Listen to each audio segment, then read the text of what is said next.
From Sebastian Vettel's heartbreaking retirement to Lance Stroll's insane injury, let's just say we almost had a huge comeback in Formula One. It seems like Vettel was lined up to replace Stroll for the first race of the 2023 season. Yes, the four-time world champion just retired from Formula One last year, so isn't this a little too soon? Well, blame the circumstances. You see, right before the start of the preseason testing, it seemed like one of the F1 drivers wasn't able to make it because of a bike accident. Yep, it was Stroll who almost didn't even make it to the first race. Clearly, Aston Martin didn't really have a bunch of options left. Sure, they've got the F2 champion Felipe Drugovich, and he was already making up for the injured driver during the 3 days in Bahrain, but let's not forget he had zero race experience in Formula One. So, the Silverstone-based team decided to pay a revisit to an old friend. Rumor has it, Vettel was supposed to step in for Stroll in the Bahrain Grand Prix just 3 months after his retirement. And when it made headlines, Aston Martin's boss, Mike Crack, didn't really deny the possibility, leaving fans super curious. But it wasn't just about replacing him for a race. Vettel could have replaced him for the entire season. That's right, if Lance wouldn't be able to make it to the Saudi Arabian Grand Prix either, Vettel could have had enough time to prepare and get in the F1 seat. Of course, as Crack said, that would still be very hypothetical and gave me good confidence and now a lot of things to analyze, but happy with so far. Both drivers drove the car, all in all quite good, and we are quite excited to see it in Bahrain in a week's time. Feeling very good today, very positive. It's a culmination of a lot of work over the last year.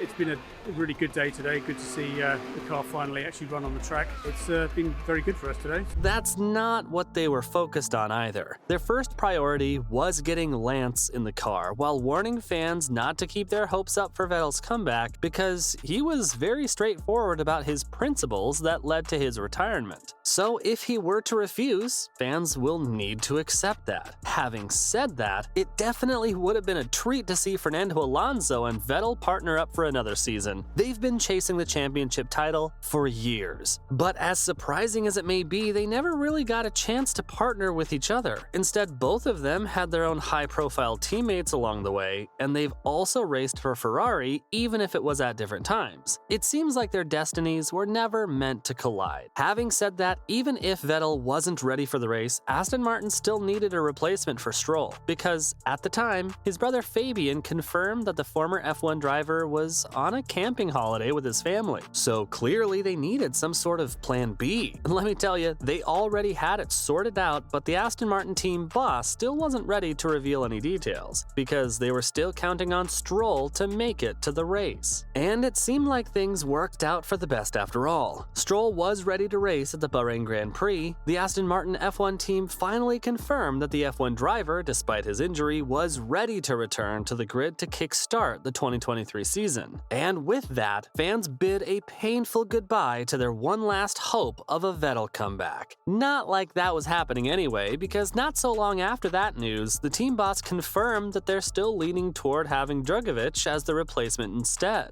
After all, the reserve driver replaced him in the 3-day test anyway. Not to mention, this could have been the F1 debut he was waiting for. A true game changer in his career. But there were more important things to consider, like the fact that Stroll literally missed the entire preseason testing thanks to the bike accident, and even though he seemed to have recovered from his wrist injury, coming back to the grid was still a challenge. He even collided with Alonso, claiming his wrists were on fire. For starters, the Aston Martin teammates collided on turn 4 of the opening lap as they battled the Mercedes car, but there's one thing to be grateful about, and that's the fact that it didn't really become a hurdle in what proved to be an outstanding race for the team. I mean, it had hardly been 2 weeks since the accident, and Stroll was already back behind the wheel despite the surgery. And why wouldn't he? After all, his career along with the team's future, everything was at stake. But all in all, it was just terrible timing. Here's what happened.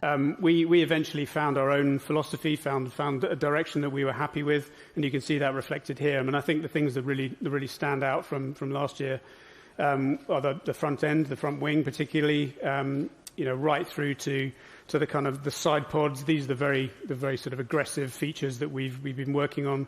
He was going on the inside of the Mercedes driver, George Russell, trying to overtake and lead him. Meanwhile, Alonso was chasing the 7-time champion Lewis Hamilton, but let's just say the injured F1 driver's timing on the brakes wasn't so perfect. And when Alonso stopped the car in the middle of turn 4, the two teammates collided with each other. At first, he thought he hit George, but when he saw the replay on TV later on, he realized it was his teammate. Thankfully, the two salvaged the situation and went on to have an amazing race. But I wouldn't say the same about Stroll's wrists. If anything, the physical stress of the race only made it worse. In fact, he said, "My wrists were on fire after that. I was shedding a few tears after that one. Most importantly, we both stayed on track and went on to have a good race. Dodged a bullet for sure." You can say that again. And while he finished 6th despite his injury, Alonso finished on the podium after his amazing overtake of the 7-time world champion. All in all, the race turned out to be way more successful than they thought, giving them a great start to the new season. Because right now, everyone's hyped, especially considering the fact that Stroll finally made it to the Bahrain Grand Prix. I mean, he was this close to missing the opening race of the 2023 season, and the doctors weren't very hopeful either. In fact, they thought he wouldn't make it back to the grid before the race in Australia, and I'm pretty sure that's not what fans wanted to hear either. No wonder the team had to look into a bunch of replacements. Although, I'm still gonna admit that a Vettel comeback would have changed the entire dynamics of the team completely. And I would have loved to see that, because just imagine Alonso and Vettel racing for one team. Not to mention, I'm pretty sure a lot of fans were still heartbroken after his retirement announcement, and something like this would have been perfect. On top of that, throughout the offseason, Rumpus went on about Aston Martin becoming the team to watch out for in 2023, and I gotta admit, they definitely justified all that hype with the brilliant results in the Bahrain Grand Prix. I mean, even the drivers couldn't believe it. Alonso said qualifying 5th was too good to be true. Well, I could say the same about it. To be in the top 5 and battle with the top teams, and I'm talking about Ferrari and Mercedes, one of which has the 7-time champion racing for them, all of that's just a bit unreal for the 41-year-old. I mean, take a look at the numbers. He qualified 0.628 seconds behind the pole winner, Max Verstappen, and 0.336 seconds ahead of Charles Leclerc, sitting at 3rd place. And the last one was super close at 0.004 seconds ahead of the Mercedes driver George Russell. Super exhilarating, am I right? Having said that, we've still got to see how this season turns out, but there you have it. Now you know why Aston Martin was in favor of Stroll over Vettel for the Bahrain Grand Prix.